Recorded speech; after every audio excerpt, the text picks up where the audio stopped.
এখনো তো সেভাবে ভারী বৃষ্টিপাত হয়নি, চলছে হালকা মাঝারি বৃষ্টিপাত, আর তাতেই বিগড়ে গেছে হাওড়া পুরসভার গুরুত্বপূর্ণ রাস্তা বেনারস রোড। অন্যান্য রাস্তাগুলোর অবস্থাও যথেষ্ট খারাপ। পুরসভা এলাকার রাস্তাগুলো তো বটেই, এছাড়াও পঞ্চায়েত এলাকার রাস্তাগুলিরও হাল খারাপ হয়ে আছে। ওখানকার বাসিন্দারা বলছেন এবার তো সেভাবে একটানা বৃষ্টিপাতই হয়নি, যাও বা বৃষ্টি হচ্ছে সেটা আবার বিক্ষিপ্তভাবে, আর এতেই রাস্তাগুলো বেহাল হয়ে পড়েছে। হাওড়া পুর এলাকার গুরুত্বপূর্ণ রাস্তা বেনারস রোড সালকিয়া থেকে সোজা গিয়ে জাতীয় সড়কে মিশেছে। এই গুরুত্বপূর্ণ রাস্তার বেলগাছিয়া এলাকার দুধারে রয়েছে ছোট বড় একাধিক কলকারখানা, আর সেজন্য প্রচুর মালবাহী গাড়ি অহরহ যাতায়াত করে থাকছে ওই রাস্তার ওপর দিয়ে, যার ফলে গত 1.5 মাস ধরে ওই গুরুত্বপূর্ণ রাস্তাটি খারাপ হয়েছে। দেখা যাচ্ছে রাস্তার ভেতর বড় বড় গর্ত, তাতে আবার জমে রয়েছে বৃষ্টির জল। গাড়ি চালকরা জানাচ্ছেন প্রায়শই দুর্ঘটনা ঘটছে। ওই রাস্তা ভালোভাবে অর্থাৎ মজবুত করে ঠিকঠাক না করলে কোনোভাবেই ওই রাস্তার হাল ফিরবে না।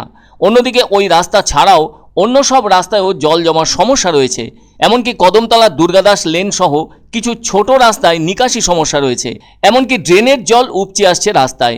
এ ব্যাপারে হাওড়া পুরসভা এলাকার প্রশাসক সুজয় চক্রবর্তী জানান, প্রাথমিকভাবে বেনারস রোড সারানোর কাজ শুরু করা হয়েছে।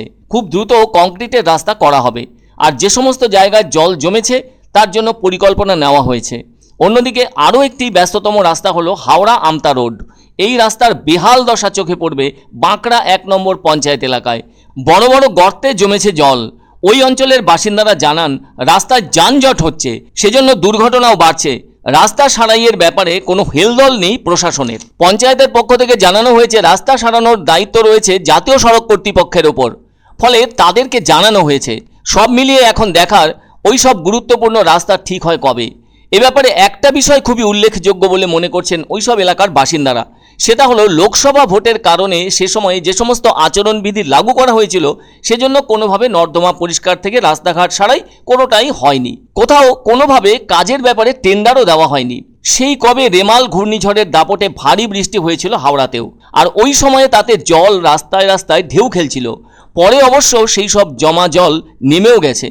গত বছরও কিন্তু নিকাশি ব্যবস্থা এতটা খারাপ ছিল না বলে পুর কর্তৃপক্ষের সাফাই।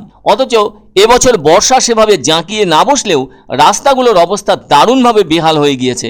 হালকা মাঝারি বৃষ্টিতে কোথাও জল জমলেই তা নেমে যেতে যথেষ্ট সময় লাগছে, যার কারণে রাস্তাগুলো নরম হয়ে ওঠায় ওই সব পণ্যবাহী গাড়ি গেলে রাস্তার শরীর আরও নষ্ট হয়ে পড়ছে। এত খারাপভাবে রাস্তা ভেঙে গেছে নানা জায়গায় যে আর বলার কিছু থাকছে না। পুরসভা তো অভিযোগ হিসেবে সামনে এনেছে লোকসভা ভোটের আচরণবিধিকে। সেজন্য প্রাক বর্ষার সময় যে ডিসেল্টিংয়ের কাজ করা হয়ে থাকে সেটা আটকে গেছে, কেননা ওই কাজ বেসরকারি এজেন্সিদের মাধ্যমে করানো হয়ে থাকে, যা এবছরও করানো সম্ভবপর হয়নি। শহরবাসীদের শেষ কথাই হলো দুটো মূল কারণ: নিকাশি নালার হাল না ফেরানো এবং সময় মতো রাস্তার কাজ ভালো করে না করা। কারণ পুর কর্তৃপক্ষের জানা ছিল যে এবছর ভোট হবেই, তাই সেটা হলো। সেজন্য আগে ভাগে সেসব কাজ করলে আর যাই হোক মন্দের ভালো হতো। এখন কিভাবে এতগুলো ভাঙা রাস্তা ভালো করা হবে সেটা জানা নেই শহরের বাসিন্দাদেরও। গাড়ি পাল্টি হয়ে যাচ্ছে, টোটো পাল্টি হয়ে যাচ্ছে, বিরাট বড় বড় রাস্তা। দেখুন রাস্তাগুলো ভেঙেছিল, একা হয়ে রয়েছে, বাইক চালানো যাচ্ছে না। যে কোনো সময় যে কেউ পড়ে একটা বড় সড়ো অ্যাক্সিডেন্ট হতে পারে। অ্যাক্সিডেন্ট আমি এখন দেখতে পেলাম না, তো যে পরিস্থিতি হয়ে রয়েছে একটা সম্ভাবনা রয়েছে একটা বড় অ্যাক্সিডেন্ট হবে। আপাতত আমরা ওখানে যেভাবে পাম্প চালানো বা যা যা করার সেগুলো আমরা করব, বাট ওখানে আমরা খুব শীঘ্র একটা লং টার্ম প্ল্যানিং করব, যেটা খুব দ্রুত আমরা ইমপ্লিমেন্ট করার চেষ্টা করব রামরাজাতলার জন্য।